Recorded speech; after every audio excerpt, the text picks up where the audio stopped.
Dulu ulama sunnah ni pegang betul-betul metod Nabi dan sahabat. Tapi lama kelamaan bila masyarakat Islam semua dah masuk falsafah. Ibaratnya macam dulu di Malaysia ni ada kumpulan yang tidak terima demokrasi. Mereka tak mengundi, tak mendaftar, tak mengundi, tak pergi pilihan raya. Boykot. Kita pegang dengan hukum Islam. Lama kelamaan, bila dah tak dapat nak lari, lama-lama pergi mengundi jugalah. Kalau tak pergi mengundi pun lama-lama terlibat jugalah dalam demokrasi. Jadi pegawai kerajaan ke, jadi itu ke, jadi ini. Maknanya lama kelamaan tak bolehlah nak melarikan diri sebab tak ada jalan. Sama juga dengan ulama-ulama ahli sunnah pada zaman tersebut. Mula-mula memang pegang, tak mau ni falsafah ni, tak mau, ilmu kalam ni tak mau. Imam Syafi'i yang meninggal pada tahun 204 Hijrah menyebut siapa yang beramal dengan ilmu kalam patut ditangkap, diseret di hadapan jalan, dibaling kasut oleh orang ramai. Tapi lama kelamaan ulama Syafi'iyah sendiri, anak-anak murid dia sendiri, lama kelamaan tak dapat nak elak dari terlibat dengan falsafah. Pasal apa? Pasal pengaruh tu terlalu kuat.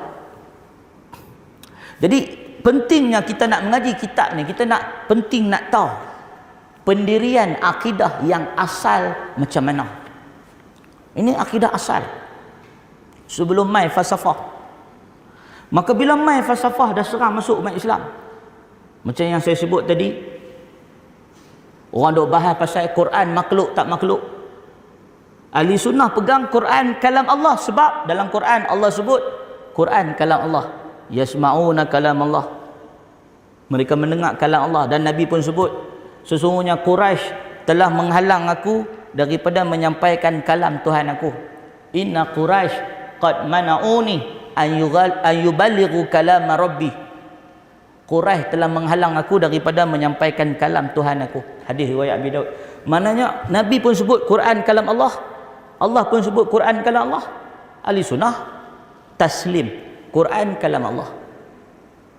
Makhluk kan? Bukan makhluk, kalam Allah. Allah di langit, dalam hadis Muawiyah bin Hakam As-Sulami, Allah di atas arash. Allah atas arash. Allah bertempat. Allah memerlukan ruang, memerlukan makhluk, nak duduk atas makhluk. Wallahu alam. Ahli sunnah tak bahas, kita serah diri. Itu cara ahli sunnah. Tapi bila mai Mu'tazilah mempengaruhi masyarakat dengan fahaman falsafah, sehingga kan pada zaman Imam Ahmad 3 khalifah, Al-Ma'mum, Mu'tasim,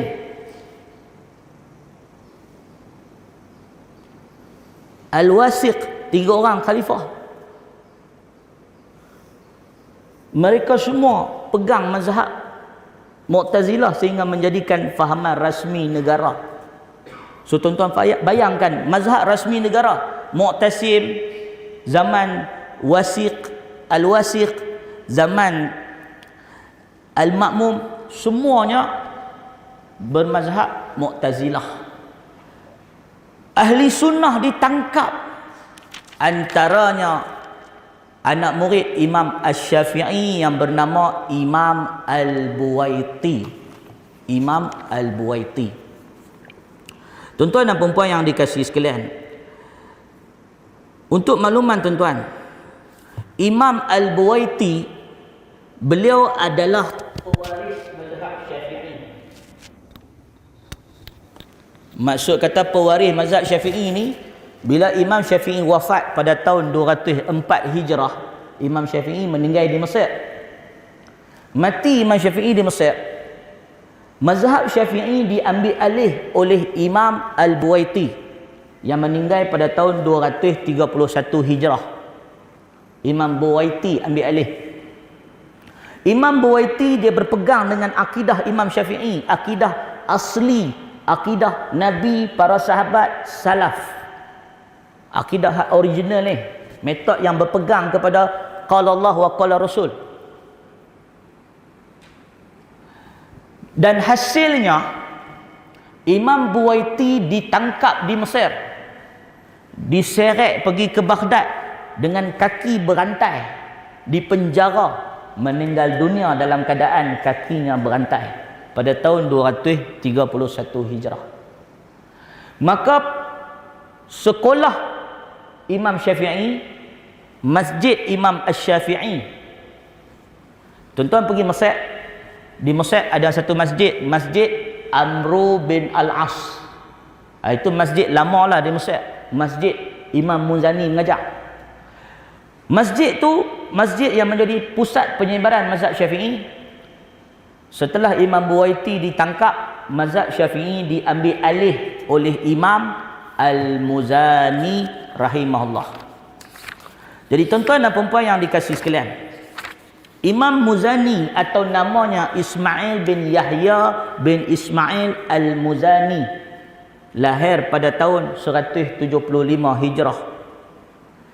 Pada zaman dia, bila dia ambil alih sekolah Imam Syafi'i, madrasah Syafi'iyah daripada Al-Buwaiti, dia mengambil sikap berhati-hati. Sebab dulu dia punya abang senior dia, abang seperguruan dia, kena tangkap, mati dalam penjara. Dia belajar daripada peristiwa tersebut, dia tidak menyentuh isu-isu sensitif. Sebab khalifah masa tu khalifah Mu'tazilah. Jadi Imam Al-Muzani dia slow down. Dia slow down. Maknanya dia tak mula nak cakap pasal tajuk Quran makhluk ke apa, dia isu sensitif dia tak cakap. Tujuan dia nak protect sekolah mazhab Syafi'i di Mesir. Malangnya tindakan dia tu menyebabkan ada orang salah sangka dekat dia. Ada orang salah sangka dekat dia. Maka ketika mana ulama-ulama ahli sunnah berhimpun di Tripoli, di Tabaris atau Tripoli, satu wilayah di Maghrib, disebut di kawasan Libya. Ulama-ulama sunnah duk berhimpun tentang tu. Mereka pun duk bahas tentang tokoh-tokoh sunnah dan ahli sunnah, pegangan ahli sunnah, akidah Imam Malik, akidah Imam Ahmad, akidah Imam Syafi'i. Adalah orang duk sebut pasal Imam Al-Muzani. Tiba-tiba dalam majlis tu ada orang kata, Muzani, Muzani tu akidah dia tak jelas. Akidah dia tak jelas. Maka Imam Muzani pun dapat tahu, kerana ada orang tulis surat dekat Imam Muzani. Dalam persidangan tu ada orang kritik Imam Al-Muzani, kononnya akidah dia tak jelas, kononnya dia ni guna logik juga dalam masalah takdir dan sebagainya, dia tak ori, tak ahli sunnah. Maka bila berita tu sampai kepada Imam Al-Muzani, dia marah dan dia jadi sedih. Bila orang tulis surat ke dia, minta penjelasan dia supaya dia bagi respon. Sebagai respon, Imam Al-Muzani menulis satu surat yang diberi nama Syarah As-Sunnah, penjelasan terhadap As-Sunnah yang menjadi pegangan akidah dia. Itulah kitab yang kita baca pada pagi ini, Syarah As-Sunnah, asal usul kenapa ia ditulis pada zaman Imam Al-Muzani. Syarah As-Sunnah ni, bila Imam Muzani dapat tahu kata orang kritik dia, dia pun tulis surat ni nak menjelaskan pegangan dia sebenarnya sama dengan pegangan Imam Asy-Syafi'i. Tuan-tuan, ada orang ahli bid'ah, geng-geng sufi, mereka tak percaya kitab ni Imam Muzani tulis. Mereka tak percaya. Mereka kata kitab ni Syarah Sunnah ni bukan Imam Muzani, anak murid Syafi'i tulis. Kononnya sanad dia tak sahih. Kononnya mereka kata kitab ni duk bahas benda-benda akidah Wahabi. Untuk makluman tuan-tuan, kitab ini disahkan oleh para ulama sebagai tulisan Imam Al-Muzani. Bahkan untuk makluman tuan-tuan, zaman Imam Muzani ni Asy'ariyah dan Maturidiyah belum beranak lagi. Belum beranak lagi. Masa tu baru ada Mu'tazilah. So perbahasan lawan Mu'tazilah ni yang saya sebut pasal ilmu falsafah tadi memang telah meracuni umat Islam. Umat Islam ni dah masuk dengan akidah falsafah. Dan madrasah Imam Abu Hanifah di Iraq, di Kufah, memang mengutamakan kaedah logik, sehingga bergaduh golongan Hambali, golongan pengikut Imam Ahmad dengan orang-orang Hanafi ni, pergaduhan yang dah lama bergaduh. Madrasah Hanafi yang banyak menggunakan kaedah logik bertembung dengan madrasah ahli hadis di Syam dan di mazhab Imam Ahmad, pengikut-pengikut di Baghdad di Imam Ahmad, bergaduh bertembung sampai datang Imam Asy-Syafi'i yang memberi jalan tengah dan mendamaikan banyak perkara.